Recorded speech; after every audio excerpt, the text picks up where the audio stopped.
لقب اختیار کرنا چاہیے اس ذات کے لیے جس کے لیے حدیث سے ثابت ہے۔ میرے واجب الاحترام دوستوں،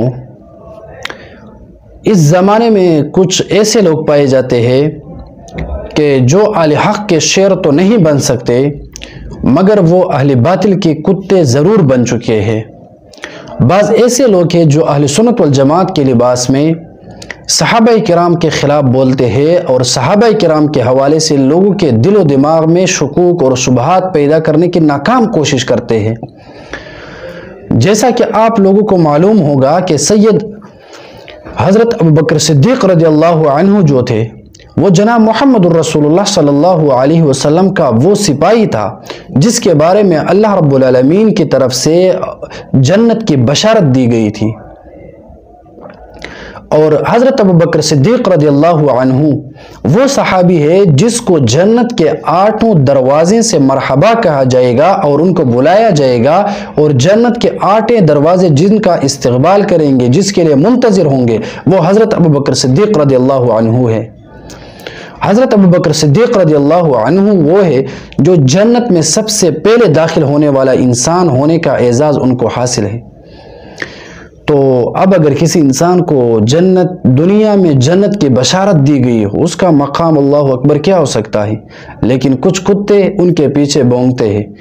لیکن دیکھیں، یہ اللہ رب العالمین کی کتاب میرے ہاتھ میں ہے، قرآن مجید۔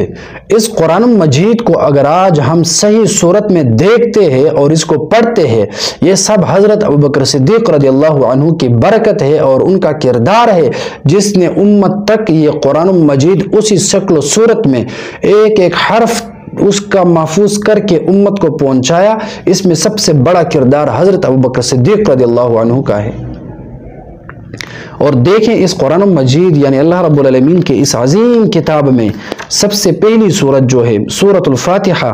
اس میں اللہ رب العالمین کی فرماتے ہیں اہدنا الصراط المستقیم۔ اگر اس آیت پر آپ غور کریں، فکر کریں، اس آیت کے بارے میں آپ سوچ لیں تو آپ کو معلوم ہوگا کہ اس آیت سے مراد اور اس کی مقصد اور اس آیت کے جو مصداق ہے وہ حضرت ابوبکر صدیق رضی اللہ عنہ اور حضرت عمر فاروق رضی اللہ عنہ ہے۔ تفسیر ابن کثیر اٹھائے، وہاں پر واضح طور پر لکھا گیا ہے کہ اس آیت کے مصداق حضرت ابوبکر صدیق رضی اللہ عنہ ہے۔ اسی طرح تفسیر قرطبی آپ اٹھائیں، اس میں واضح طور پر لکھا گیا ہے کہ اہدنا الصراط المستقیم سے مراد حضرت ابوبکر صدیق رضی اللہ عنہ کا راستہ ہے۔ اسی طرح تفسیر مظہری کو آپ اٹھائیں، اس میں واضح طور پر لکھا گیا ہے کہ اس آیت سے مراد اور اس کے مصداق حضرت ابوبکر صدیق رضی اللہ عنہ ہے۔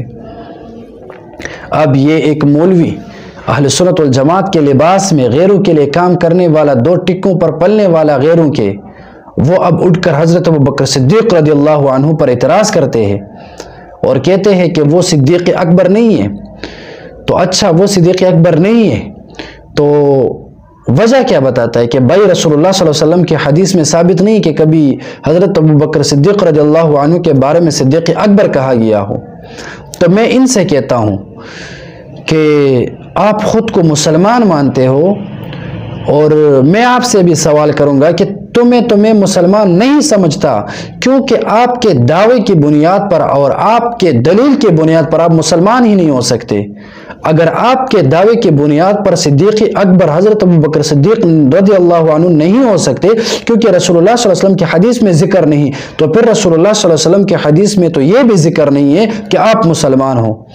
کہاں پہ رسول اللہ صلی اللہ علیہ وسلم نے آپ کا نام لیا ہو اور یہ فرمایا ہو کہ آپ مسلمانوں میں سے ہے؟ کہاں پر رسول اللہ صلی اللہ علیہ وسلم سے ثابت ہے کہ آپ کے ایمان کی تصدیق جناب محمد رسول اللہ صلی اللہ علیہ وسلم نے فرمائی ہو؟ تو اس کا یہ مطلب ہوا